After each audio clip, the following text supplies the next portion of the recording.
ناظرین اکرام السلام علیکم۔ ذہن میں ہمیشہ یہی سوالات جنم لیتے ہیں کہ کیا قائد اعظم رحمۃ اللہ علیہ نے ہماری قوم کی رہنمائی اس سمت کی تھی؟ آج دست دعا دراز ہے، چشم پرنم ہے، دل پرسوز ہے، ہمارے ملک میں عجب مشکل وقت آن پڑے۔ ہر طرف دکھ ہے، مایوسی ہے، بیرونی دباؤ ہے، اندرونی خلفشار ہے، ذہنوں میں انتشار ہے۔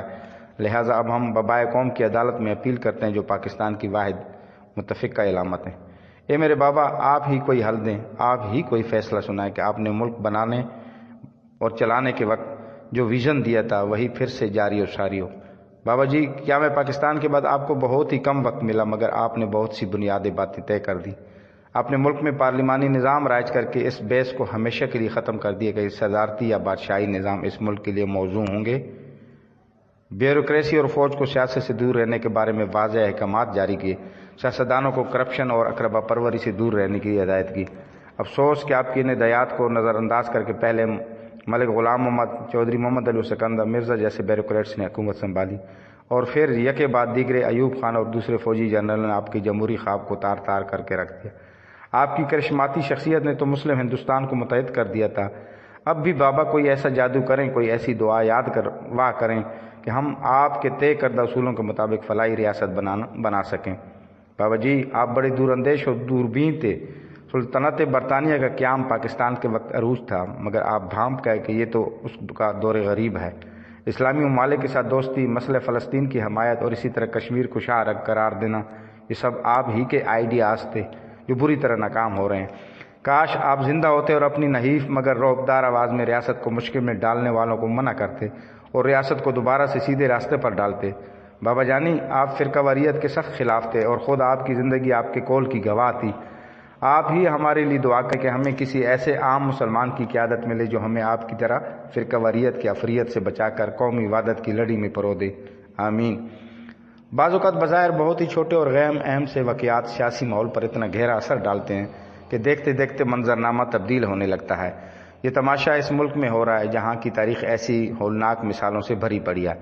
فاطمہ جناح ہوں یا مجیب بھٹو ہوں یا جنیجو بے نظیر ہوں یا نواز شریف، سب اس سماج میں مجرم قرار پائے گئے، سب غدار کھلائے گئے، سب پر کفر کے فتوے لگے، سب کو حق حکومت سے محروم کیا گیا، سب کرپشن میں ملوث پائے گئے، سب کو حکومت میں اختیار کی سزا ملی۔ اس بد نصیب ملک میں پچھلے 75-76 سال سے عوام کو حق حاکمیت نصیب نہیں ہوا۔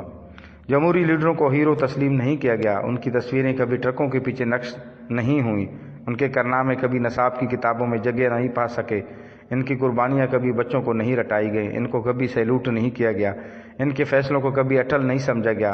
لعنت ملامت صرف جمہوریت اور جمہور کے نام رہی، خجالت اور ضلالت سب جمہوریت اور جمہور کے نام رہی۔ اس تماشے میں مان لینا چاہیے کہ سیاستدانوں سے بھی غلطیاں ہوئی ہیں، حوث اقتدار نے ان کو بھی اسیر بنائے رکھا، انہوں نے بھی جمہوریت کے لیے جو کام کرنے دیتے نہیں کیے، ایک دوسرے کی ٹانگیں کھینچی، ایک دوسرے پر الزام لگایا، ایک دوسروں کو عدالتوں میں گھسیٹا، جب اسمبلیاں بنی تو قانون سازی سے اجتناب کیا، اقتدار کی تیسری پیڑھی یعنی بلدیاتی حکومتوں تک اختیارات منتقل نہیں کیے۔ یہ سب بڑے جرم ہیں، لیکن آئین کو اپنے قدموں تلے روندنے سے بڑا جرم نہیں ہے۔ ہر شر پسند ان سیاستدان کے پیچھے اسٹیبلشمنٹ اس کے حوث اقتدار کو شہ دے رہی ہوتی ہے۔ بھٹو نہ ہوتے اگر انہیں ایوب خان کے آشیرواد حاصل نہ ہوتی، نواز شریف نہ ہوتے اگر انہیں ضیاء الحق کی تسلیم و رضا حاصل نہ ہوتی، بے نظیر ڈکٹیٹروں سے سمجھوتا نہ کرتی تو کبھی وطن واپس نہ آتی، اور عمران خان نہ ہوتے اگر مشرف سے ملاقاتیں نہ ہوتی۔ بات اگر نواز شریف کی ہوتی تو جمہوریت پسند مستقبل کے خوشکن خواب دیکھ کر مطمئن ہو جاتا، بات ایک حکومت کی ہوتی تو لوگوں کو صبر آ جاتا، بات صرف ایک وزیر اعظم کی ہوتی تو لوگ چپ کر جاتے، مگر اب یہ بدنمات تاریخ کئی دفعہ دہرائی جا چکی ہے، اب یہ ظلم کئی دفعہ ڈھایا جا چکا ہے، اب یہ قیامت بہت دفعہ بپا کی چکی ہے۔